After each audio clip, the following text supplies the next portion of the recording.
propose de mettre mon intervention sous le signe d'une double contextualisation. La première, c'est donc par rapport à l'itinéraire et aux variations de Jacques Lacan concernant justement cette affaire de rapport sexuel. Voilà, parce que ma vision est qu'il n'y a jamais chez un auteur d'homogénéité totale de sa pensée et que, moi depuis longtemps, je pense que les variations sont intéressantes à interroger. Et du reste, c'est ce qui, à mon avis, fait qu'on se dégage aussi d'une position de fascination à l'égard d'un maître, si on regarde un peu son... voilà. Dans la conférence que Foucault a donnée, qui s'appelait « Qu'est-ce qu'un auteur ?», il indique qu'il y a une fonction auteur qui n'est pas forcément du côté de l'effacement du sujet, mais qui est, il appelle ça des auteurs de discursivité. Ils fondent une discursivité. Donc il y a des noms comme ça qui fondent Freud, Lacan, Alouche, tout ce que vous voulez. Voilà. Mais ce qu'il dit de très très fin, c'est qu'il dit que ce recours au nom propre, en fait, est une façon de masquer et de cacher les contradictions de l'auteur. Ce qui est quand même assez... Voilà. Moi, j'aime bien cette formulation parce qu'on pense toujours, etc. Et je crois que ça me paraît assez juste dans le fait que on fait toujours flamber un nom d'auteur. Voilà. Si on ne regarde pas vraiment le développement, les changements. Voilà. Donc chez Lacan, ça je vais aller assez vite, donc il y a, à mon avis, sur la question des rapports sexuels, beaucoup d'évolutions, de reprises, de changements, mais on a tendance à pétrifier la question en disant il n'y a pas de rapport sexuel, ça me paraît aussi, ça se solidifie, je crois. Alors, il y a un premier temps où il parle d'actes sexuels, il n'y a pas d'actes sexuels. Donc là, je vais passer relativement vite parce que ce n'est pas mon propos, mais c'est pour vous montrer que ce qu'il va dire là dans Sainte Thérèse d'Avila et des formules de la sexuation, c'est un moment. C'est un moment de son déroulement, de son rapport à la théorisation sexuelle qu'il y en a. Voilà. Donc il donnait à l'acte une valeur forte de franchissement, c'est-à-dire un acte à valeur de franchissement. Et là, il semble dire que le rapport à l'objet A ferait qu'il n'y aurait pas effectivement véritablement d'acte si on le prend en supposant que ce soit un franchissement. Maintenant, on peut toujours dire que l'acte sexuel est aussi, porte un risque, porte un manque de garantie, voilà, marque une mise en jeu qui n'est pas forcément du même ordre que l'acte d'un franchissement, qui peut être déterminant, par exemple, dans une analyse. Voilà. Bon. Alors, vous avez aussi une façon très d'esprit ironique un peu de traiter l'acte sexuel quand il dit « il n'y en a pas ». Il écrit « ian », on fait « ian », on est quand même des ânes, des bêtes, « ian », et c'est un « n'a pas ». Voilà. Donc il dit aussi, il est possible aussi que du côté du sexuel, nous n'ayons de possibilité vraiment que le trait d'esprit. Bon, ce qui est quand même une certaine légèreté, enfin bon, voilà, pas, voilà. Alors là, dans ces formules de la sexuation, à mon avis, ce qu'il met en jeu de ce rapport, c'est la disparité. C'est la disparité d'un côté où quelqu'un peut se mettre côté homme ou côté femme. Parce qu'il me semble qu'il y a toujours chez Lacan l'imprégnation du rapport 1, biblique. Alors évidemment, il n'y a pas de rapport, ça c'est une constante, il remet toujours en question le grand 1, qu'il soit platonicien, qu'il soit biblique, etc. Il n'y a pas de 1 fusionnel. En revanche, il y a du 1 par 1 dans le trait, dans des choses... Voilà. Et donc, il y a le fait de dire qu'il n'y a pas de rapport, au sens de refaire du 1. Mais ça peut se questionner. On peut toujours dire que tout rapport n'est pas forcément indexé sur le 1. Voilà, vous avez des fractions, vous avez des choses différentes, différentielles, qui ne sont pas forcément indexées sur ça. Voilà. Donc ensuite, vous avez la... Alors, oui, Donc là, ça n'est pas, à mon avis, une écriture de il n'y a pas, mais une écriture intéressante de la disparité et de l'altérité des modes de jouissance d'un côté et de l'autre. Donc voilà. Alors il dit souvent ça, il dit là il y a une jouissance qui ne conviendrait pas, mais enfin il y a quand même de la jouissance. Voilà. Alors comment devrait-elle convenir pour qu'il y ait rapport, ça, mais imaginez qu'il y a, Dieu nous ait fait sa chance-là, on aurait un déterminisme, chacun sa chacune, il n'y aurait plus de symptômes, il n'y aurait plus de... Voilà. Saloon. Merci. Et voilà, donc forcément que la création est, à mon avis, toujours symptomatique. Ça, bon, voilà, ça ne me paraît pas... Sinon, on serait nostalgique d'une espèce de transparence. Voilà. Voilà. Donc, ensuite, il y a le 3 du Borroméen, c'est-à-dire effectivement, alors là, on rentre dans une autre type d'écriture très intéressante, puisque c'est la mise en question du fait de ne pas pouvoir faire deux. Hein, ça, c'est... Voilà. Et à mon avis, c'est plus une mise en question du couplage que véritablement de la répartition homme-femme. Parce que je pense que le borroméen peut tout à fait être mis en résonance avec n'importe quelle orientation sexuelle. Parce que je crois que même si effectivement on met en question l'identification homme-femme, l'essentialisme, il n'empêche que dans le rapport et la mise en jeu à l'autre, se pose toujours la question du 2. Et le borroméen le nouage à 3 est fort parce qu'il dit qu'il y a toujours du 3. Du 3, effectivement, qui fait qu'il n'y a pas accouplement. Et donc, ça, c'est plutôt le 3 du neutre, un 3 d'étrangeté, un 3 de non-appropriation. Voilà. Mais cette mise en question du couplage, pour moi, elle balaye toute. Et je crois que ça, c'est un enjeu analytique, parce que ça balaye, à mon avis, tous les. Ça, c'est ma position. Voilà. Donc, vous en avez ensuite une autre quand il aborde le nœud à 4, où il dit que le rapport est plutôt intersymptomatique. Voilà. C'est-à-dire que là, il indique plutôt qu'en effet, il y a, il va dire, la femme est un symptôme pour l'enfant. Enfin, il y a quelque chose de symptomatique. Mais bon, c'est les débats qu'on a souvent avec Guy. Pour moi, ça ne signifie pas une inexistence. Voilà, ce n'est pas ça. Il y a évidemment quelque chose d'une disparité, d'une altérité possible, mais voilà, c'est une mise en jeu de cela. Voilà. Et puis il y a aussi la dernière que je note dans mon bouquin sur RSI, qui est le moment où il dit tout d'un coup, c'est une catastrophe. J'ai osé dire qu'il n'y a pas de rapport sexuel, mais c'était peut-être, comme il dit, je vous avoue, mais c'était peut-être trop, et peut-être que c'est quelque chose qui peut effectivement tomber, c'est embêtant, c'est ennuyeux, mais c'est ceci. Donc, vous voyez, donc il y a, alors souvent quand on cite, on ne cite pas le mouvement même de la question. Moi, j'ai toujours été sensible un peu à ces variations depuis ce que j'ai fait. Voilà, donc, voilà. Et alors, il va encore après dire qu'il y a quand même des rapports sexuels entre générations, sur 3 générations. Alors ça, c'est le niveau parfois incestueux qui circule. Voilà. Ou entre fantasmes. Il y a une séance je ne sais plus dans les derniers séminaires, où il va dire qu'il peut y avoir effectivement une espèce de nécessité absolue du scénario, de la mise en scène fantasmatique de l'un et de l'autre, ou de l'un et de l'un, et de voilà. Donc là, voilà. Ça n'est pas de l'ordre de la surprise, de la mise en jeu, des choses comme ça. Voilà. Et là, dans cette séance, il dit « j'ai trop parlé de sexuel ». Parce que c'est vrai qu'on a tendance actuellement à focaliser, ça a tout embolisé. Mais enfin, quand vous recevez des patients et des patientes, ça fait quand même un certain nombre.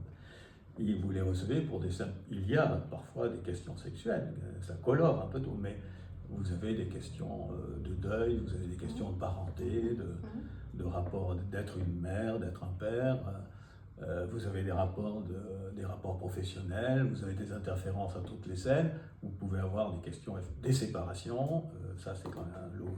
Voilà, donc, il y a aussi, et à mon avis, c'est plus le borroméen généralisé peut effectivement donner ça, c'est-à-dire ces jeux en permanence de ce tressage permanent que vous avez dans les différents lieux, dans les différentes scènes, où reste la mise en jeu des trois dimensions imaginaires, symboliques, réelles, que vous avez présentes dans une usine, que vous avez présentes quand vous traversez le deuil. Voilà. Et pour moi, c'est quelque chose d'important. Voilà. Donc ça, c'est ma première contextualisation, voilà, par rapport à essayer de voir quel est le moment dans lequel se situe cette écriture. Donc la deuxième, c'est, je dirais que je le fais en tant que membre de l'école.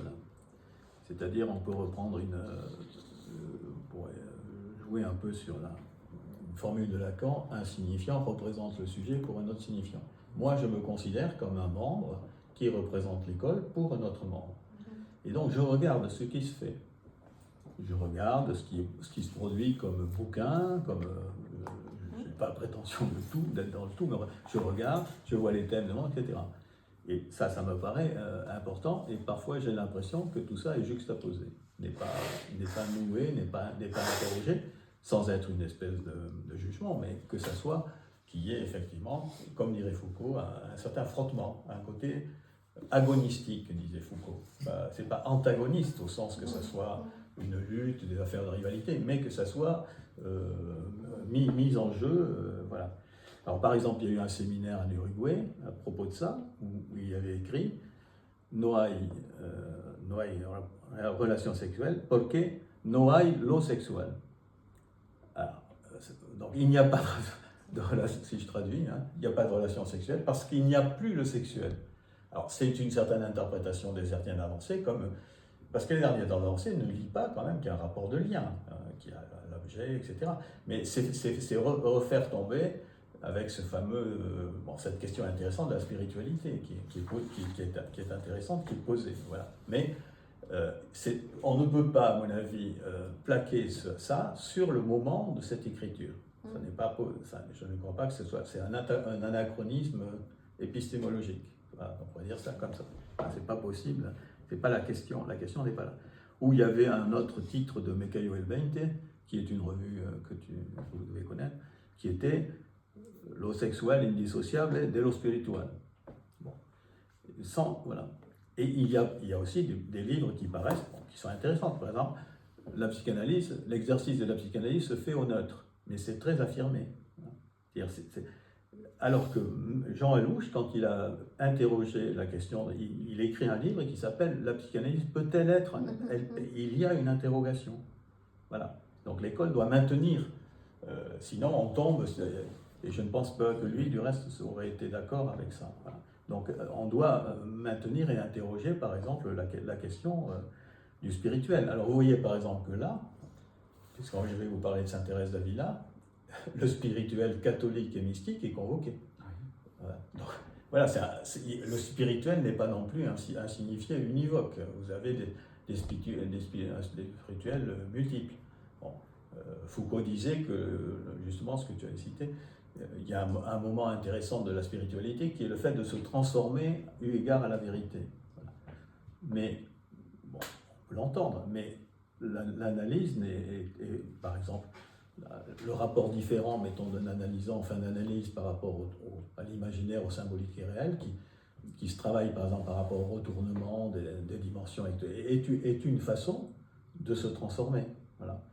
Et la question de la vérité est aussi multiple.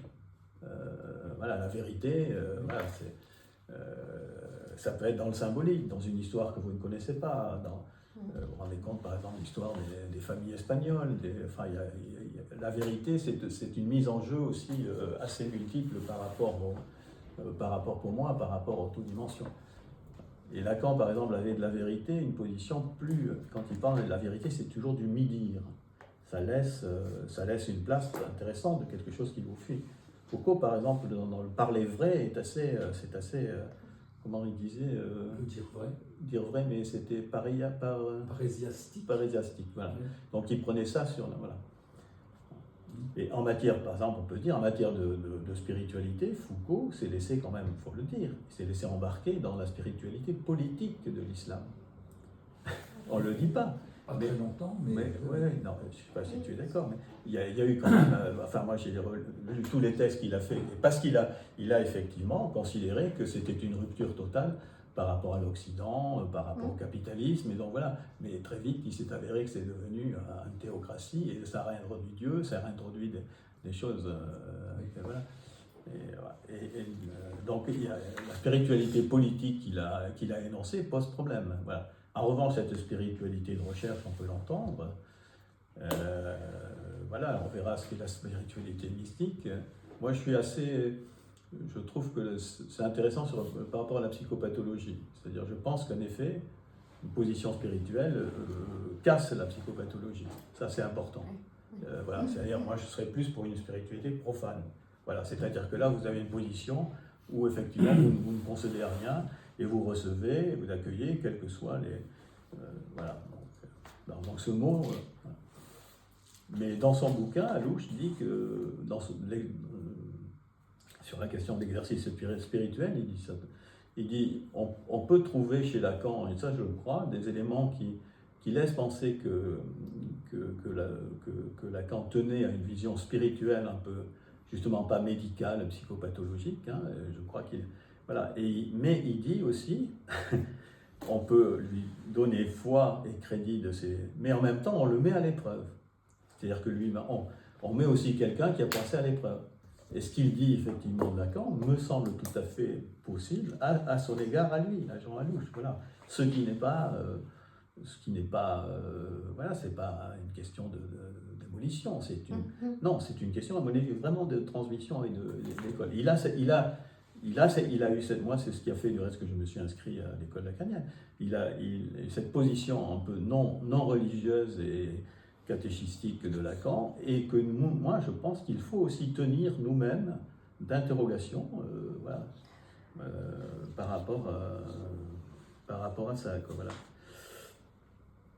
Donc il y a les signifiants nouveaux de l'école, spirituel, deux analytiques, neutre, le neutre, soulèvement par rapport à la liberté ou pas. Enfin tout ça est intéressant, mais tout ça peut être justement, c'est ça à mon avis, c'est ça une école.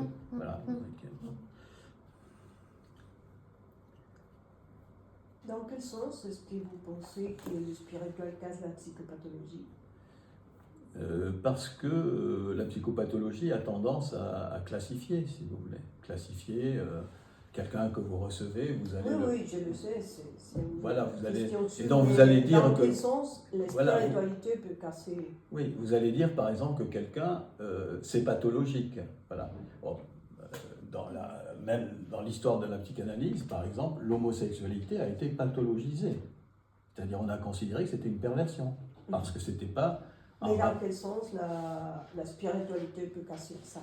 Moi je dirais en ceci qu'elle ne déprécie pas. La psychopathologie déprécie la personne à laquelle vous prétendez. Oui, mais la question est en quel sens la spiritualité est utile en ceci qu'elle fait coupure avec la psychopathologie, c'est quand même pas rien.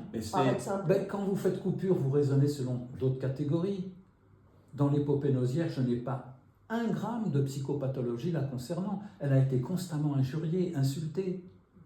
Dès que vous coupez avec ça, vous êtes d'emblée dans un autre champ.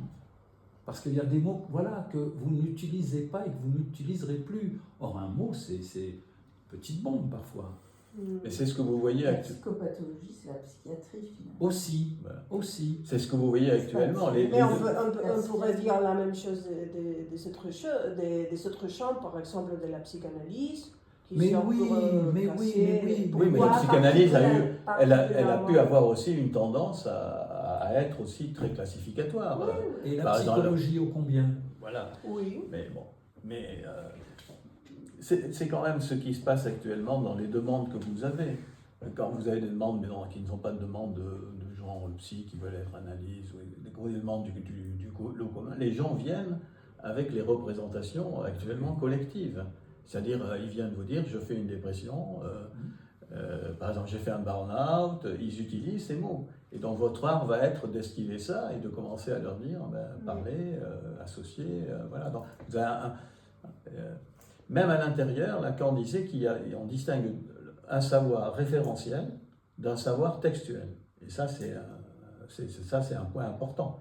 C'est-à-dire, voilà, c'est-à-dire que vous allez donner à quelqu'un la possibilité de parler. C'est en ce sens que vous définissez la spiritualité.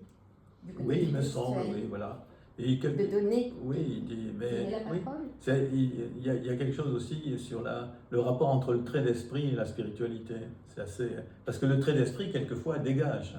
Vous savez, Oui, oui, ça vous fait dégage d'une une lourdeur, d'un vie. symptôme. Oui. C'est très étonnant. Ça vous soufflait quelque chose parce qu'il y a eu tout d'un coup quelque chose qui s'est passé. Et Mais voilà. donc, on peut dire spiritualité, mot d'esprit, quelque chose. Oui, Il n'y a La pas de spiritualité, elle suspend le rapport à spécificité. la norme. oui. Comment tu dis? La spiritualité, elle suspend le rapport à la norme qui nous entoure et qui est toujours déjà présente. Bon, dans Et ce qui vous moment-là, la spiritualité était la norme. Oui, Bon, mais elle vous, peut. pouvez, elle a- vous pouvez écarter tout ça. Hein. Oui, mais C'est ce que vous faites en ce moment. oui.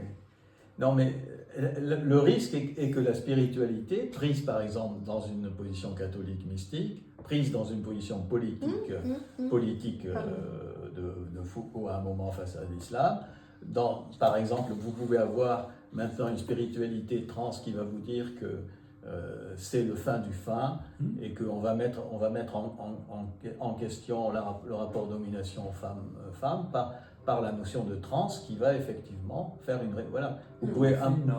voilà, vous revenez, je crois il y a un écart à effectivement à ce qui pourrait être un discours comme ça, bateau, on pourrait dire, fort, etc. Donc ça ne veut pas dire que... Sauf si c'est retombé dans une autre norme. Oui, ben c'est ce que Oui. j'ai dit. Oui, c'est ça. Si on lit, si tu lis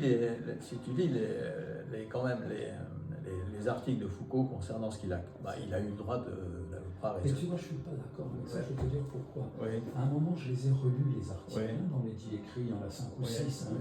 Et alors, c'est peut-être sans doute aussi mon rapport à Foucault nécessairement, Oui, bien, mais je n'ai pas trouvé ce de phrase où je dis, mais là, il déconne. Et quelqu'un a rapporté, j'ai entendu ça récemment, lors de l'un de ses voyages en Iran, il était avec quelqu'un qui l'avait accompagné là, pour ce voyage, et ils ont parlé avec un étudiant assez mouvement, un étudiant iranien, et quand ils ont quitté cet étudiant, Foucault a dit « Bon, ben, ça va pas être marrant ». Oui, mais non, mais c'est vrai ça, Guy, mais parce qu'il a eu une évolution, c'est-à-dire il y a eu un emballement tant que il a aspiré à ça comme idéal, tant que ça n'a pas été en place. Si tu veux, tu vas Oui, pas. il y a un idéal de dire la spiritualité spiritualité politique, voilà, va effectivement libérer du capitalisme, de l'exploitation, etc. Mais quand il a commencé à voir comment ça se mettait en place. Et après, c'était pas facile de reconnaître qu'il s'était trompé. Voilà, ça mais bon, on peut discuter. Hein, voilà. Non, mais c'est cette question c'est-à-dire à quel moment, vous verrez, la spiritualité peut devenir totalitariste. C'est ça la question.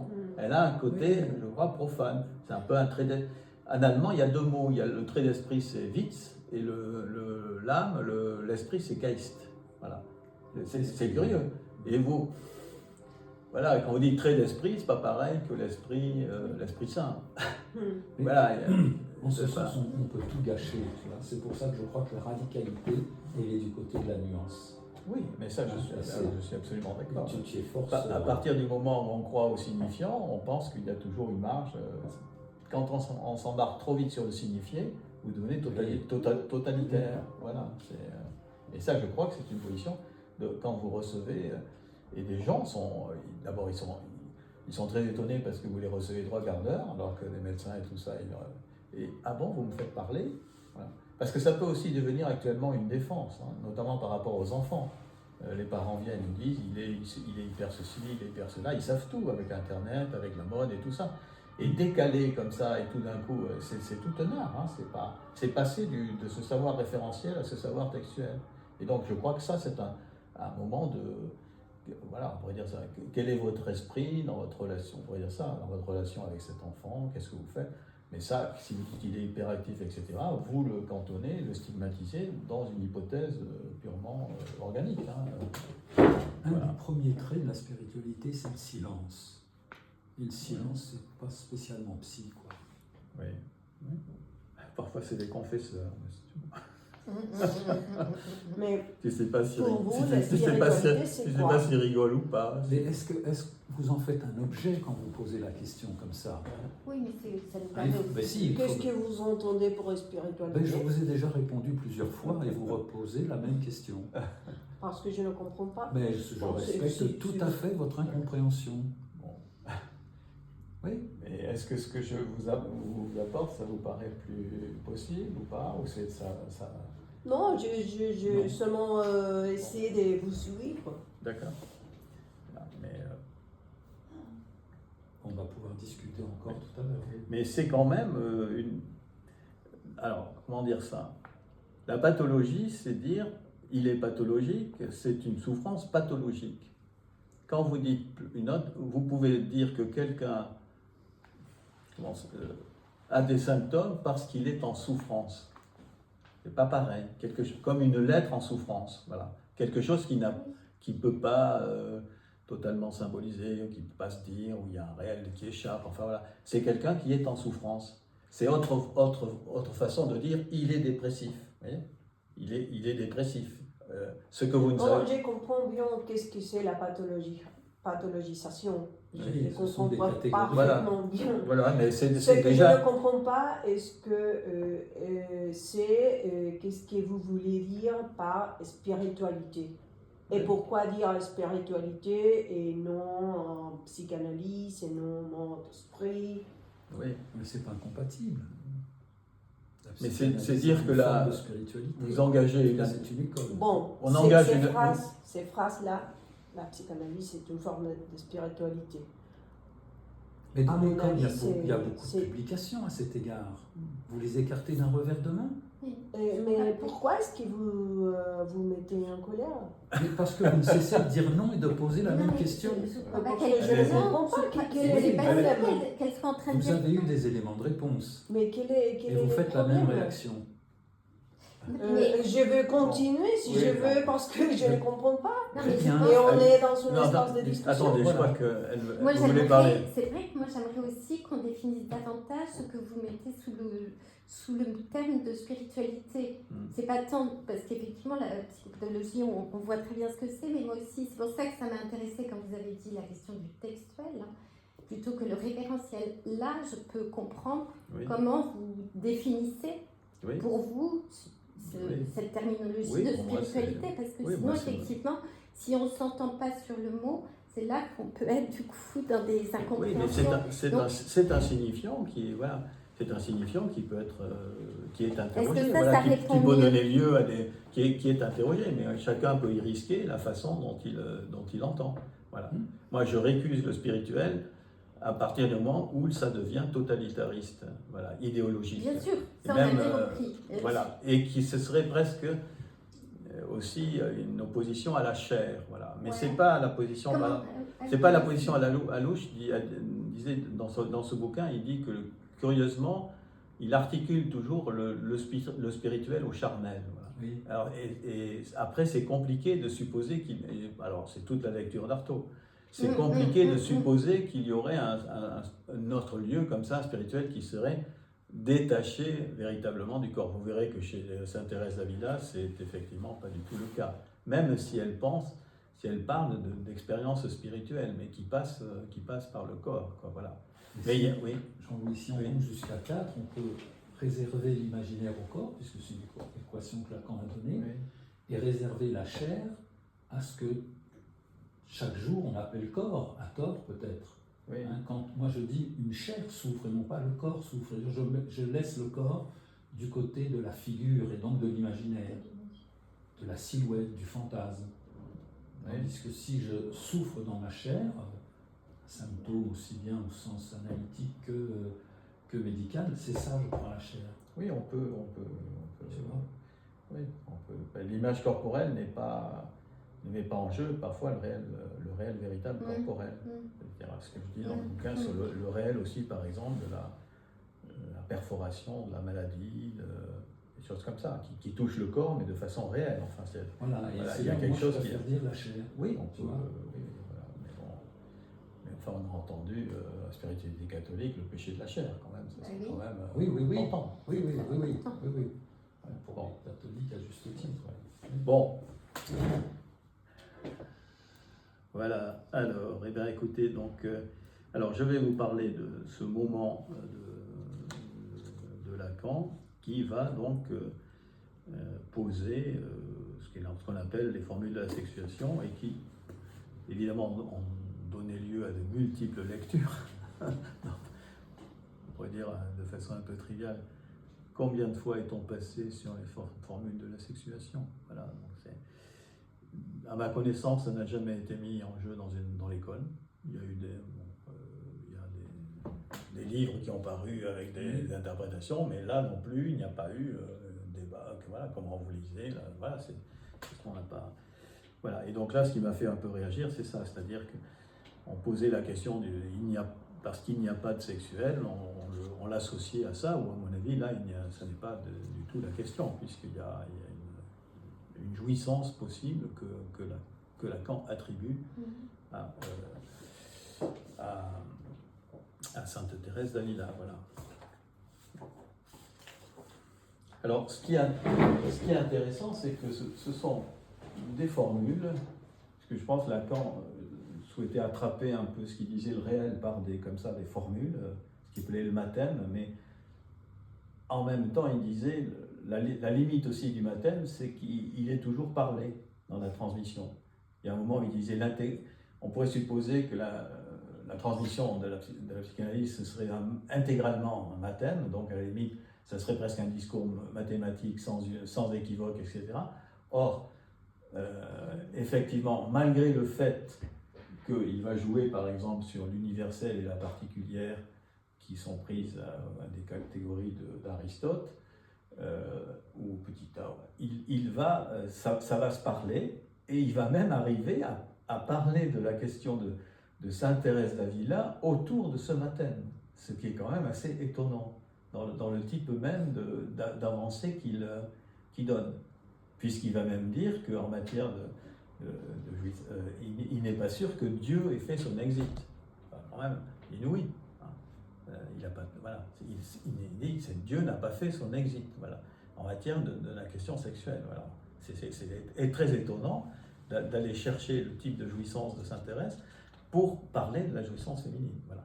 Mais là, il admet une disparité. Mais il va essayer de le dire comme ça, avec les problèmes que ça va poser, mais il va parler de Sainte Thérèse d'Avila autour de la statue du Bernin, mais il n'a jamais regardé voilà, le livre de vie, ou ce qu'a dit vraiment Sainte Thérèse d'Avila par rapport à son expérience. Ce qui est quand même assez étonnant. Alors que lorsqu'il parle de Schroeder ou de Joyce, il cite quand même, il s'appuie sur le texte. Et là, à mon avis, il s'est laissé embarquer. Il y a quelque chose, à mon avis, peut-être de son rapport un peu au catholicisme. Il s'est laissé embarquer dans cette question. Voilà. Et donc là, c'est une position de spiritualité mystique catholique, voilà, dans ce qu'il va dire. Alors, vendredi, en venant d'Angoulême, on avait une expérience particulière avec Nathalie. On s'est retrouvé avec une Asiatique qui tapait sur son ordinateur avec des lettres, des caractères chinois ou japonais, donc ça m'a fait beaucoup rire. Et moi, j'étais en train de lire des passages de Sainte Thérèse d'Avila. Et tout d'un coup, je me suis dit, mais ce que je dis, voilà, alors j'ai pas osé la déranger. Surtout que tu parlais pas sa langue. Non, absolument. Et elle non. Et donc, je me suis dit, mais quand même, il n'y a-t-il pas un ethnocentrisme catholique dans cette approche par rapport à la question de la femme? Des femmes, il y en a de multiples. Vous avez des femmes africaines, des femmes indiennes, chinoises, tout ce que vous voulez. Voilà, c'est quand même assez étonnant ça, que ça n'a pas été. Et moi, voilà. Donc, j'ai trouvé ça extrêmement marrant de voir quelqu'un, tout d'un coup, ça me fait repenser à ça. C'est-à-dire, voilà, comment peut-on ne pas avoir interrogé quand même cette question-là, qui est passée dans les formules de la sexuation. Voilà, il n'y a pas. Je ne pense pas, voilà, donc c'est quand même une question intéressante si on réduit la jouissance féminine à une question de mystique, voilà, de mystique, de catholique quand même, hein, c'est pas rien. Et donc voilà. Alors là, ça se joue sur l'interprétation du S abarré. Hein, c'est là qu'est la question. Voilà. Bon. Alors, je vous dirais donc mon fléchage vers la question mystique relève sans doute d'une insurrection.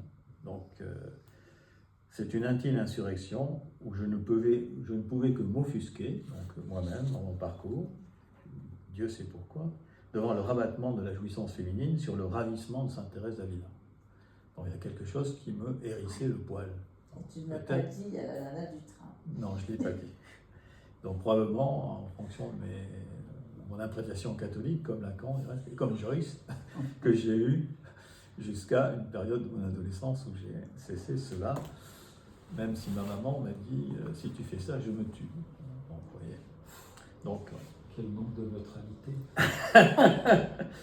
voilà. Alors, voilà, ce qui est intéressant aussi dans la lecture, c'est de voir d'où ça vient et comment ça se fabrique. Voilà. Il y a un très joli passage de Lacan dans le séminaire encore sur les conditions de la lecture. Je ne sais pas si il parle d'un bouquin qui s'appelait le titre de la lettre, qui a été Nancy Lacoulabas. Absolument. Et il les traite de sous-fifres. Parce qu'évidemment, derrière, il y a la pensée de Derrida qui a critiqué la lettre. Enfin, voilà, donc il les traite de sous-fifres. Mais, il dit, quand même, ces gens m'ont lu. Et je crois qu'ils m'ont désupposé le savoir. Et donc, ils ont été peut-être dans la haine de moi, mais au moins, ils ont lu. Et alors, comme il était toujours relativement dans le défi provocateur, il dit, même mes élèves, vous n'avez même pas réussi à lire ce que j'ai dit comme eux l'ont fait. Mais, voilà. Donc, il n'excluait pas la haine comme exercice de lecture. Voilà. Voilà. Alors, c'est une question intéressante. Voilà. Alors, moi, je crois qu'on est effectivement là-dedans. C'est-à-dire, pour moi, un exercice de lecture doit sortir d'une élaboration, au sens du néologisme lacanien. C'est-à-dire, moi, je ne suis pas dans la haine de louche ou pas dans l'amour non plus. Je crois qu'il doit y avoir un moment. Bon, après, on a des positions différentes, évidemment, c'est normal par rapport à la façon dont on connaît quelqu'un. Quelqu'un qui analyse, pas pareil. Bon, ça, moi, je peux tout à fait entendre ça. Mais je crois qu'une position d'école, c'est proposer des lectures de gens qui essayent, qui tentent de sortir de la figure de l'élaboration. Voilà. Je pense que c'est un enjeu on pourrait appeler neutre du reste. Un enjeu effectivement de lecture d'une école. Quoi. Mais lui, il dit, oui, la haine, c'est vrai, il est content qu'on les haït. Quoi. Voilà. Donc, oui. Même sans parler de l'école, je veux dire, c'est juste une position de lecteur. Oui, mais c'est extraordinaire si tu veux. Oui, mais c'est-à-dire qu'est-ce qui alimente ta lecture, voilà, au niveau de ton plus de jouir, quoi. Il dit, moi je sens que. Mais je sais pas après qu'il puisse y avoir ça, oui. Oui, mais il dit probablement que s'ils m'ont lu comme ça, ils m'ont désupposé le savoir. Donc si c'est pas l'amour supposé savoir, ils m'ont désupposé le savoir. Mais d'une certaine façon, ils ont bien fait parce qu'ils ont quand même lu, tu vois. Et donc moi ça m'a fait, voilà, je trouvais ça. Comment lit-on, nous, les auteurs qui publient, quelle position nous avons, voilà, c'est ça qui est... Mais il n'exclut pas ça. Il n'exclut pas qu'il peut y avoir une dimension ou d'amour ou de haine dans la façon dont s'opère la lecture de gens. Quoi, voilà. Oui, mais c'est sûr que tu peux très bien te dire, tiens, Tartampion a écrit tel bouquin, le lire pour le démolir. Ben absolument. Mais ça, c'est le transfert imaginaire. Voilà. On retrouve toutes les dimensions RSI sont aussi en jeu dans le rapport à la lecture. Absolument. Voilà. Il y a quelque chose qui est... Voilà. Donc en fait, il n'a parlé de la jouissance de Sainte Thérèse d'Avila qu'autour de la sculpture du Bernin, hein, si vous relisez encore. Voilà. Et donc c'est une interprétation de seconde main parce que cette sculpture a été réalisée en 1650 dans la période effervescente de la Renaissance, soit c'était quasiment un siècle après, voilà. Donc ça n'a été que l'interprétation de Bernin. Et lui, il dit, regardez, là, il s'appuie sur la statue, l'effet que donne la statue, mais pas sur les écrits, pas sur les. Il s'est embarqué par rapport à la statue. Mais alors, de quoi jouit-elle? Alors ça, on peut pas. La statue ne peut pas le dire, je crois. Elle ne peut pas. Mais les textes de Sainte Thérèse d'Avila peuvent nous amener à pouvoir en dire quelque chose. Mais tu viens juste de dire qu'il ne s'appuyait pas sur Sainte Thérèse d'Avila, qu'il s'appuyait sur la sculpture. Donc, oui. Mais il ne peut pas finalement, Sainte Thérèse d'Avila, il ne trouve rien dans cette affaire. Non, bien sûr. Oui, mais c'est pour ça qu'il a méconnu ce que je soutiens, c'est-à-dire il a méconnu, entre guillemets, la part de masochisme terrible de jouissance mystique. Mais en fait, où elle se fait. Voilà. C'est Il a donc méconnu ça. qu'il faudrait poser la question. Comment? C'est donc au sculpteur qu'il faudrait. Oui, cette interprétation qu'il faudrait poser la question plus qu'à Sainte Thérèse d'Avila. Oui, tu as raison. Voilà. On ne sait pas s'il a écrit, du reste, je n'ai pas fait. Je ne sais pas si Bernin a écrit ça. Non, moi non plus. En Mais tout cas, peut-être ça serait intéressant justement. Probablement qu'il a. Ça me vient juste maintenant Non, mais tu as en parler, mais peut-être que ça serait intéressant. Non, c'est pas c'est très bien. Voilà.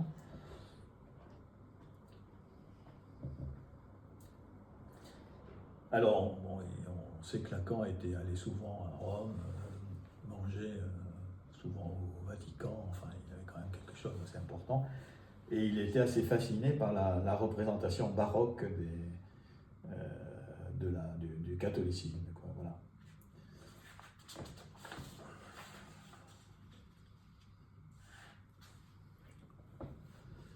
Donc il dit ça dans Encore, c'est le 8 mai 73. Je rejoins le baroquisme dont j'accepte d'être habillé. Tout était exhibition du corps évoquant la jouissance. Croyez-en le témoignage de quelqu'un qui revient d'une orgie d'église en Italie, ce qui est quand même extraordinaire. Il revient d'une orgie d'église en Italie. D'église. Oui, d'église. Oui, ça peut se dire. Oui, c'est assez extraordinaire quand même. Voilà. Donc, alors, ce qui est intéressant, c'est qu'il dit à la copulation près. C'est une exhibition des corps, et c'est vrai du reste que là, on ne peut pas vraiment dire que la jouissance de Sainte Thérèse soit sur une zone vaginale. C'est pas ça qui est touché, je crois. C'est les entrailles, c'est le ventre, c'est autre chose. Nulle part comme dans le christianisme, l'œuvre d'art ne s'avère de façon plus patente pour ce qu'elle est de toujours et partout, obscénité. Voilà, on compte. Et donc, pourquoi donc Sainte Thérèse d'Avila va parler de ces extases? C'est parce que à l'époque, alors ses confesseurs lui demandent des comptes. Ils lui demandent des comptes parce que à l'époque il y avait beaucoup de simulatrices. Et voilà, on faisait valoir un peu des expériences, mais alors on ne savait pas si ça venait du démon ou pas. Et donc elle est prise dans cette question. Voilà. Il faut vérifier l'authenticité des témoignages. Alors, il y avait Donc, il y avait un signe particulier pour chasser le démon qui était faire ça, dar la figue. Oui, dar la figue comme ça, c'est-à-dire, si vous faisiez ce geste, vous pouviez chasser le démon. Ça s'appelait dar. Non, mais c'est ce qui est écrit dans le. Ça aurait été intéressant que Lacan. Voilà, mais bon. Voilà. Donc, c'est pour ça qu'en tant que lecteur. Non, c'est pour ça qu'en tant que lecteur, ça vous laisse toujours une marge pour. Voilà, inventer, reprendre, ça c'est bien. Voilà. Donc si on regarde la statue de... voilà. En grand, mais enfin, non, c'est que elle est là, voilà. Bon, je pense que vous la connaissez. Voilà. Donc c'est vrai qu'il y a un côté un peu sensoriel, la dureté du matériau, c'est un ruissellement de plis, hein, c'est assez étonnant, ça fait un peu frissonner, voilà, comme si c'était une véritable dentelle, voilà, une espèce de gloire un peu esquisse qui se répand dans le corps, qui l'inonde, qui irradie, voilà. Alors la question évidemment c'est, on verra ça, mais que recouvre le terme de ravi, ravissement. Et on va voir ce que ça donne en espagnol. Voilà, ça ravit. Donc il y a cette flèche-là qui est envoyée sur son corps, s'appelle donc une transverbération. C'est le verbère, c'est le flèche qui... Voilà, ça désigne une baguette, un verge, un fouet, voilà, qui donc lui envoie cette flèche. Voilà. Donc là, c'est une question aussi assez intéressante de comment interpréter cette flèche. Hein, voilà, comment vous l'interprétez. Alors, il y a dans l'extase de Sainte Thérèse d'Avila, il y a deux moments où elle parle de cela. Voilà. Alors, la première, c'est... Alors, ça va être intéressant sur le on. On lui enfonce une flèche au plus profond des entrailles. Au plus profond des entrailles. C'est cette zone qui est... Et du cœur à la fois. Voilà, si bien qu'elle ne sait plus ce qu'elle a ni ce qu'elle veut. Cette flèche semble avoir été trempée dans une herbe qui l'oblige à se haïr elle-même pour l'amour du Seigneur. Vous voyez comment le texte fait que ce côté comme ça, extrêmement macération des mystiques, de s'offrir comme déchet, etc., par rapport à Dieu, est important, quoi. Alors, c'est assez difficile, même en homme et en tant que femme, de supposer que c'est de ce côté-là que va la jouissance féminine. Voilà. C'est quand même une question. Voilà. Je vous la soumets. Voilà. Et donc, elle perdrait de bon gré sa vie pour lui. Cette douleur unie à cette béatitude me rendait folle, car je ne pouvais comprendre ce qu'il en était. Alors, ça, Lacan dit souvent que les femmes ne disent pas vraiment quelque chose de cela, mais elle essaye de dire, elle, qu'est-ce que... C'est à la fois une espèce de douleur de la flèche, mais en même temps, il y a une jouissance extraordinaire d'être affligée de cette façon-là, comme indigne, et donc dans sa propre indignité, l'abîme de son indignité, elle retrouve l'abîme de la miséricorde de Dieu. C'est terrible, le montage quand même mystique. Hein, voilà. Oh, quel spectacle que celui d'une âme blessée. Alors vous pouvez par exemple dans le livre de vie, je crois qu'il y a quand même beaucoup de surdétermination autour de cette façon de s'offrir comme déchet, comme indignité, et donc il y a une forme de jouissance. Voilà. Elle dit par exemple, je demandais à Dieu de m'accorder autant de maladies qu'il lui plairait. Je crois que je n'en redoutais aucune, car j'étais si décidé à gagner les biens éternels, que j'étais déterminé à y parvenir par n'importe quel moyen. Voilà. On voit quand même, il me semble, on voit l'offrande particulière de ce corps, et qu'on retrouve quand même, ce que j'écris dans ce bouquin sur le mysticisme, dans beaucoup d'expériences mystiques, où c'est quand même cette façon-là de s'offrir dans son corps et d'en tirer une jouissance. Voilà. Et l'autre, par rapport à la statue du Bernin, c'est « Je voyais dans ses mains un long dard, en or, dont la pointe de fer portait, je vois, un peu de feu. Parfois, il me semblait qu'il me l'enfonçait dans le cœur, plusieurs fois. Vous voyez, la zone, il faut quand même... c'est important quand même de lire littéralement. Et qui m'atteignait jusqu'aux entrailles. C'est un lieu qui est particulier. Lorsqu'il l'a retiré, on eût dit qu'il me les arrachait, me laissait tout embrasé d'un grand amour de Dieu. La douleur était si vive qu'elle me faisait pousser des plaintes dont j'ai parlé. Et la douceur qu'elle me procure, donc ça c'est ce mélange douceur-douleur qu'on peut parfois entendre aussi des modes de sens, voilà, est si extrême qu'on ne saurait désirer qu'elle cesse, et l'âme ne peut se contenter de rien moins que de Dieu. Ce n'est pas une douleur corporelle, mais spirituelle. Voilà, ça c'est... Donc il y a la spiritualité, là, je pense qu'elle est liée à ce don effectivement de se faire déchet, indigne, et d'en retirer une jouissance corporelle. Voilà. Là, on voit le lien. Le lien est même, me semble assez établi. Quoi.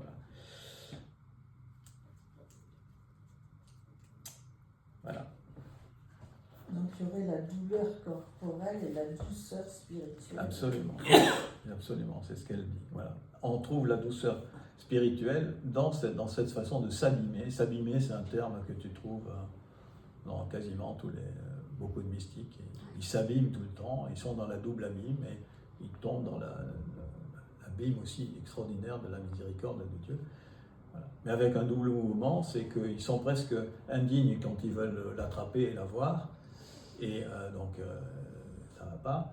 Et quelquefois, Dieu se retire, et Dieu se retire, et à ce moment-là, elles sont complètement abandonnées, et c'est pas possible, etc.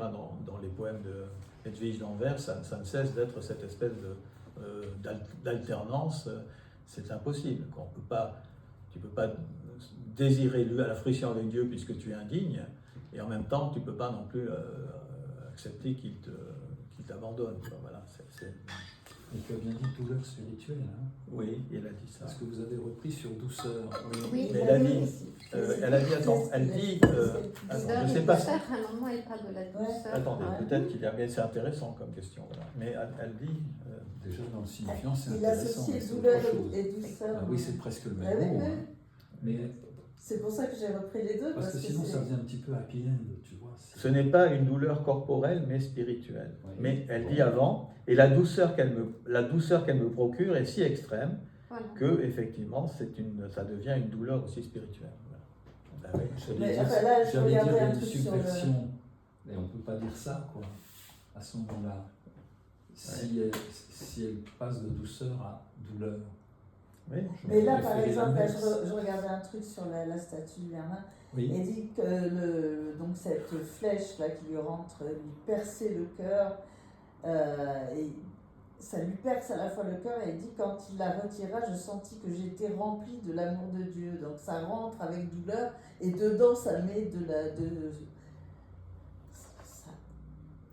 ça met de l'amour de Dieu. Enfin, je sais pas, je suis pas très religieuse. mais- Oui. On est devant un texte. Oui. Enfin, devant un effet quand même, parce que cette lance qui rentre dans son corps, il met l'amour de Dieu, il injecte l'amour de Dieu. Mon Ça fait expérience, façon. c'est plutôt que la douleur est une douleur. Voilà. Oui, mais Ça, quand tu vois par exemple qu'elle souhaite des... C'est pas... Quand elle dit qu'elle souhaite énormément de maladies pour que... Oui. Oui, Non, je pense qu'il faut peut-être... Alors, pour le coup, ce serait intéressant, si, tu vois, on pourrait soutenir qu'il y a un oxymore. Il y a Oui. un oxymore de mélange entre effectivement des choses qui paraissent être contradictoires, mais qui peuvent être en jeu dans des modes de jouissance aussi de certains symptômes, hein, je crois. ouais, après, je suis Ah pas bah trop oui. L'oxymore psychopathologisée, mais quand même. l'oxymore est une figure, effectivement, on a parlé surtout Mm. pulsion de vie, mais parfois, l'oxymore peut être une figure effectivement. Oui. Quand je dis que la radicalité dans la nuance, Ah, tu vois, oui. c'est oxymorique comme formulation. Oui, ben oui. Ouais, mais ça fait moins mal. Oui aussi. Et c'est pas destiné à faire mal. Voilà. Bon. Voilà, alors, lorsque Dieu accorde une semblable vision à l'âme, elle entre toujours en ravissement. Alors, vous parlez l'espagnol. Oui. Ben, donc, ravissement, c'est arrebatamiento. Arrebatamiento. Réellement, ils ont traduit arrobamiento. Oui. Parce que sa bassesse ne peut supporter une vue. En espagnol, c'est traduit comme D'accord. arrobar. Et alors, ce qui est... C'est Oui. quoi la nuance? Parce que arrebatamiento, c'est comme une sorte de, je pense, extase. Oui. Mais d'accord. arrobar, c'est plus fort. C'est pas seulement une extase, mais bon, je peux chercher parce que c'est plus gros. Qu'est-ce qu'il y a de plus important? Je plus forte. plus fort, oui. Oui. Mais alors, ce qui est intéressant, c'est qu'il y a une... Parce que l'arrebatamiento est comme sortir, être dehors de soi, Ah d'accord. Ouais. mais Et la robar, il peut être, oui, comme... Comme une transe. oui, plus profond, si on veut. Je n'ai pas les portables pour chercher les significats. Oui. Alors, ce qui est intéressant, c'est que quand même, ça résonne dans le français avec à la fois ravissement et ravir quelque chose. Ravir, c'est-à-dire voler, qui est aussi la racine de l'espagnol. Un peu voler, les robes. C'est équivoque. Voilà. Et donc, le ravissement est lié en même temps à ça, et le fait qu'elle vole, qu'elle a ravi, malgré son intimité, quelque chose de cela à Dieu. Oui. Je crois que c'est, il faut l'entendre comme ce double mouvement du ravissement. Voilà. Elle est ravie et elle ravit quelque chose.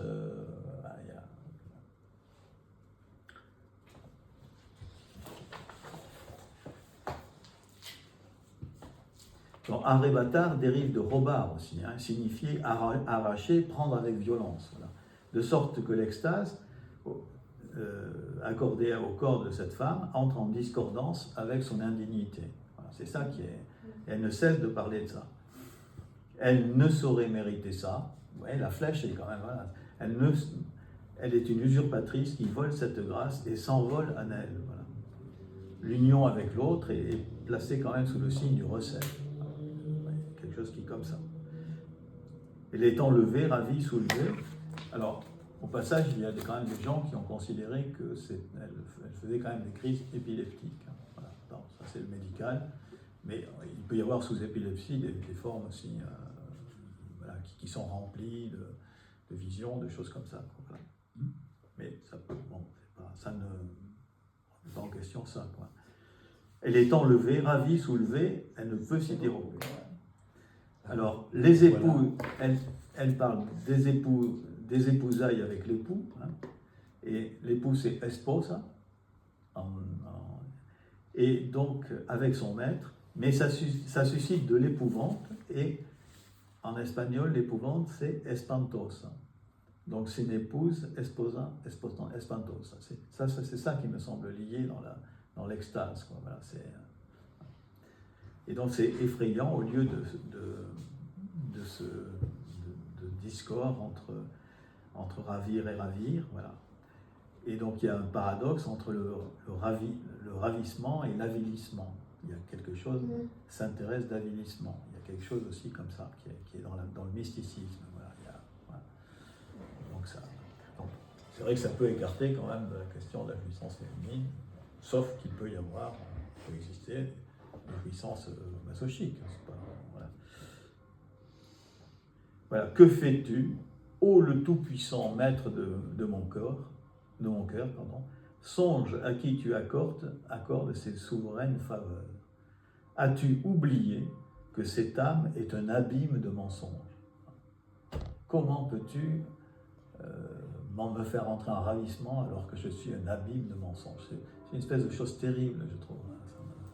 Tout est un océan de vanité et sûrement par ma faute. Donc elle une façon de s'avilir. Oui, mais tellement que... Oui. Oui. Ça me paraît tellement trop que c'est plus de l'avilissement, c'est de la prétention au bout d'un moment. Alors c'est infernal. C'est infernal, ça. C'est-à-dire, un mystique va te dire qu'il est toujours prétentieux et ça va pas. Et ça reprend la c'est terrible ce que tu même dis. Le tournant. Il est trop dans l'orgueil, etc. C'est un tourment permanent. Et d'ailleurs, ça tourne, quoi. Toutes les phrases Donc, tournent. imprenable. Donc, Oui, Imprenable. c'est- Oui, j'ai tort, vous avez raison. Alors on pourrait, si on essaye un peu de théoriser de façon lacanienne, à la différence de l'interprétation que donne Lacan du pari de Pascal, je ne sais pas si vous connaissez le pari de Pascal, le pari de Pascal, il s'agit de renoncer au plus de jouir de nos petits tas, pour atteindre une infinité de vie dans un au-delà. Mais ici, je crois que le plus de jouir mystique fait offrande du corps comme moins que rien, comme du rebut et du déchet, et cherche cette infinité dans l'objet A, rebut et déchet. Voilà, ce qui est Alors, le vécu d'un corps rebut, déchiré, avilissement, on entend ça chez certaines femmes, hein, ça peut exister aussi, hein, voilà. Mais enfin, ce n'est pas le parangon de la, voilà, par exemple, de ce qu'il va dire. Alors, ce qui est intéressant de voir, c'est que c'était aussi contextualisé dans l'époque. C'est-à-dire le devenir femme ou mère proposé par le contexte moyenâgeux n'offrait pas une perspective réjouissante. Beaucoup de femmes mouraient en couche quand elles avaient, ou mettaient au monde une kyrielle d'enfants, et il y avait une épouvantable mortalité infantile. Donc le modèle même d'épouser un homme était... sa mère est morte, ça c'est dans le livre de vie, elle est morte à 33 ans. En couche. Comme le Christ, ouais, ça, je pense. Non. Et elle dit que elle ne voulait pas s'habiller de façon attirante, qu'elle portait des vêtements de vieille. On dirait une très vieille femme, parce qu'il y avait une vanité un peu de l'ornement, des choses comme ça. Et elle, Sainte Thérèse d'Avila, se reproche en permanence sa vanité, des moments, elle voulait s'habiller, etc. Et tout ça est à flageller, quoi. Voilà, il y a une espèce de flagellation qui est derrière ça, quoi. Voilà. La mère, donc, elle s'appelait Béatrice de Ahumada. Béatrice, elle eut près de 10 enfants et mourut donc à l'âge de 37 ans. 37, pardon, oui. Alors 37 ans, 10 enfants. Oui. Elle pouvait avoir envie de ne pas être très attirante. Oui, c'est sûr. Hein. Oui, donc il y a, si vous voulez, quasiment c'est intéressant, sociologiquement, enfin dans le contexte, la voie mystique était quand même plus appétante, quoi, d'une certaine façon, quoi. Là, on pourrait dire, il y a quelque chose comme ça. Possible, hein. Oui.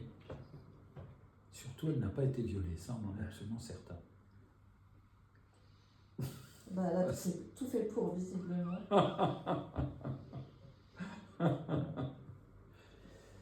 Enfin, tout fait contre.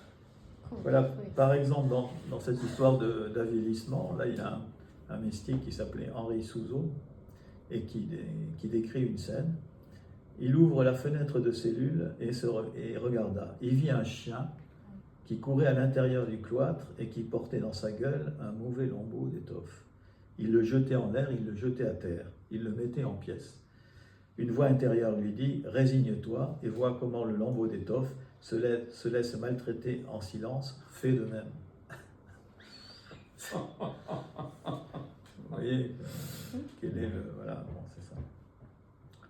Et alors ce qu'on raconte, nous, ce qu'on dit un peu sur l'oxymore, il y a un spécialiste du baroque qui s'appelle Eugène Bloch, qui dit, ça c'est... Partout où nous trouvons réunis dans un seul geste plusieurs intentions contradictoires, le résultat stylistique appartient à la catégorie du baroque. Ça, c'est une question intéressante. L'esprit baroque veut en même temps le pour et le contre. Il veut lever le bras et descendre la main. C'est quand même extraordinaire, ça, dans la façon de parler de l'écriture baroque, de l'écriture baroque. Il s'éloigne et il se rapproche dans l'Aspire. Il bafoue les exigences du principe de contradiction. Voilà,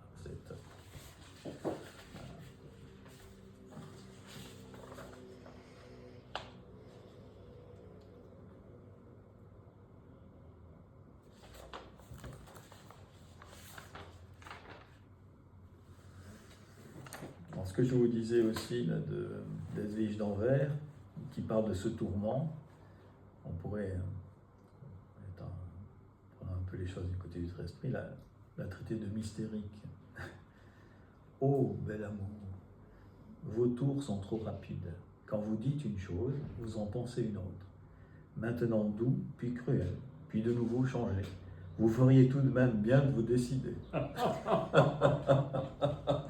Achève quand même. C'est quand même extraordinaire. Tu vois, Guy, ça te fait rire. C'est extraordinaire. Il faut reconnaître que c'est quand même assez particulier. Alors il vaut mieux quand même, il faut quand même aller voir, quoi. Et donc on peut se laisser aussi embarquer par le texte de Lacan, en disant putain, qu'est-ce que c'est extraordinaire. Voilà. Dans l'éthique de la psychanalyse, c'est la séance. On est limité par le temps ou pas? Non. Et 5h15, ça fait long. On est limité. Hein? 2 heures. Ah oui. Oui, Il reste encore Attendez, j'ai commencé à 3h15, il est 5h15. Ça fait 2h, je pense. Non, Non. à 16h, vous avez commencé. Hein? À Ah 16 heures. oui, On est arrivé c'est pour vrai, 16 je heures, pensais Jean-Louis. qu'il y en Bon, a. je vais rapidement. Non, non, mais On a Jean-Louis, le temps. On est arrivé pas à 15h, à 16h. 16 Ah, heures, oui, on est arrivé en avance, certes. Il n'était pas 16h quand on est Non, non, arrivé. Mais d'accord, ok. tu as commencé à 16h. Autant pour moi. 16 Et quart. jusqu'à 18. D'accord, ben on a- Il y a le temps. on parlait de la 16, tu vois, pour 16 heures. Il rappelle dans une séance de l'éthique de la psychanalyse qui est du 23 mars 1960, il parle d'Agnès de Foligno, qui était une autre mystique. Elle buvait avec délice l'eau dans laquelle elle venait de laver le pied des lépreux, au risque de voir une peau s'arrêter en travers de la gorge, et de la bienheureuse Marie à la coque, qui pouvait manger dans de grandes effusions spirituelles les excréments d'un malade. Voilà. Alors là, vous avez une conjonction, un montage de la pulsion orale et anale terrible dans l'offrande que ça donne. Voilà. Il y a aussi, bon, c'est ça, notre mystique qui s'appelait Élisabeth de la Trinité, qui a écrit un petit livre qui s'appelle Vers le double abîme. S'abîmer, c'est s'abîmer. Il est l'immuable, celui qui ne change jamais. Il t'aime aujourd'hui comme il t'aimera demain. Ça, même si tu lui as fait de la peine. Non, ça c'est une garantie d'amour. L'abîme de ta misère attire l'abîme de sa miséricorde. Alors ça c'est quand même extraordinaire.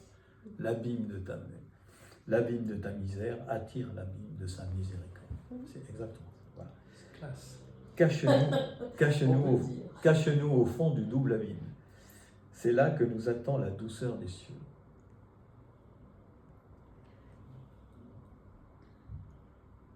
Donc évidemment, c'est comme Donc si... là aussi, il y a la douceur encore qui vient se...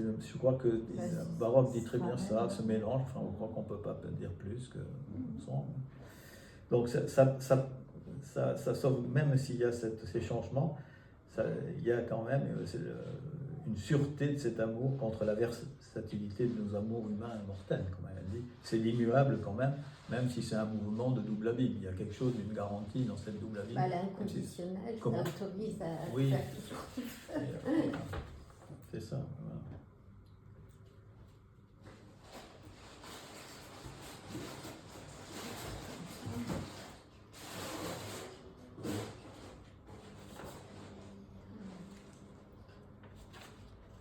Alors, on va donc regarder un peu ces formules de la sexuation, puisque c'est au moment où il les formalise qu'il va parler donc de la jouissance de Sainte Thérèse d'Avila. Voilà.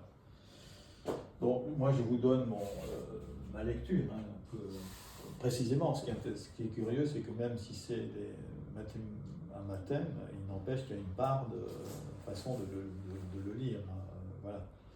Alors, donc il se sert, si vous voulez, des catégories aristotéliciennes, de l'universel et de la particulière. Voilà. L'universel étant le tout, et le particulière, c'est pris un par un. Voilà. Et en fait, si on regarde un peu l'évolution, dans Oupire, il est assez... il commente la question du père de la horde primitive qui jouirait de toutes les femmes. C'est ce toutes les femmes qui a commencé à faire dérive et l'a fait passer du côté un peu du patou et de l'inscription effectivement du père de la horde primitive qui est présente dans ces formules de la sexuation. Voilà, c'est ça. À mon humble avis, là, quand on sort de ces lectures du père de l'ordre primitive, dès le moment où il a appris dans la première leçon du séminaire au Pire à Fréguet. Ouais. Il a pris un peu comme mythe dans le séminaire l'inverse de la psychanalyse. Je ne sais si c'est dit comme ça en français. L'inverse. Et il a pris la logique de Boole pour s'éloigner de la question de la personne. Parce qu'il n'y a pas une paire comme une personne, mais Oui, c'est mais- en fonction. Oui, Il alors, essaie de voilà. Alors, faire en vide. Absolument. D'accord. Tout à fait, ça c'est tout à fait intéressant. C'est-à-dire qu'il a, par rapport à Freud, hein, qui posait le problème phallique du côté de l'attribut, il y a, il y a des êtres qui ont un phallus, il y en a d'autres qui n'ont pas, il le pose côté fonction phallique. C'est-à-dire, ça c'est intéressant, c'est-à-dire c'est ça qui va mettre en jeu l'érotique possible autour de la fonction phallique. Mais ce n'est pas interprété comme manque chez Lacan, comme manque ou comme envie, comme chez Freud. Voilà. C'est une fonction, ça n'est plus une logique effectivement d'attribut. Et la logique permet l'indétermination, ce que vous dites. C'est-à-dire, quand vous mettez un X, ça reste une question. Voilà. Une question Ça permet la déontologisation. Ça permet, un X permet de rester dans l'indétermination. Il y a différentes logiques, et la logique Oui. mathématicien Oui. met en X, et lorsqu'on met en X, il n'y a pas un être. Non. C'est un X. C'est pour ça que là, vous pouvez dire, après tout, alors que par exemple dans le séminaire de l'Uruguay, ils avaient mis hommes et femmes, on peut à la limite, puisqu'il va dire par exemple qu'il y a des mystiques, Saint Jean de la Croix, qui se mettaient plutôt dans une autre position, plutôt féminine que masculine, voilà, par rapport à l'universel phallique. Voilà. Mais là où c'est le plus intéressant, c'est que malgré ce que vous dites, et j'en parlerai après, cette deuxième formule maintient le père totémique. Voilà. Elle maintient le père totémique. Alors ça, c'est ce qui devrait faire hurler les féministes dans la Oui. formule. Oui, attendez, je vais la décomposer. D'accord. Donc, là, si vous voulez, donc, côté, il y a une universelle, côté plutôt masculin, tout homme est pris dans une fonction phallique. Voilà. C'est une universelle. Voilà. C'est ce qu'il. Voilà. Bon, c'est une façon de dire. Voilà. Côté femme, côté position féminine, vous voyez, il a inventé un truc, un néologisme extrêmement curieux, c'est une néologique mettant une barre sur l'universel. Dans sa barre à l'universel. C'est-à-dire que ce n'est pas universel. Une femme, X, alors quelqu'un qui se met côté fait, n'est pas toute dans la fonction phallique. Voilà. Elle n'est pas toute dans la fonction phallique. Voilà. Bon. Mais qu'est-ce que ça touche ? Ça touche sa mise en jeu. Sa mise en jeu sexuelle. On va voir en quoi. Voilà. Après, avec ces formules-là. Bon, ça, c'est l'universel. Hein, voilà. Peut-être qu'il y a une erreur, peut-être, Dites-moi. dans l'écriture. Parce Dites-moi. qu'il manque notre existentiel. Et c'est après l'existence. Non, parce qu'il y a deux existentiels. Oui, c'est celle-là aussi. Je pense, oui, dans Ah oui, le pardon. côté-là. Oui. Non, Il oui, n'existe vous avez pas raison. au moins en- Non. Oui, vous avez raison, absolument. Oui. Non, j'ai remis une. C'est là, c'est ici. Je pense que Ici, c'est. Il n'existe pas au moins un qui dit non, non non. à la castration. Non, ça c'est l'universel. Non, Ça, c'est là- l'existentiel. Je vais chercher. Tu fais le Non, là c'est le. Non.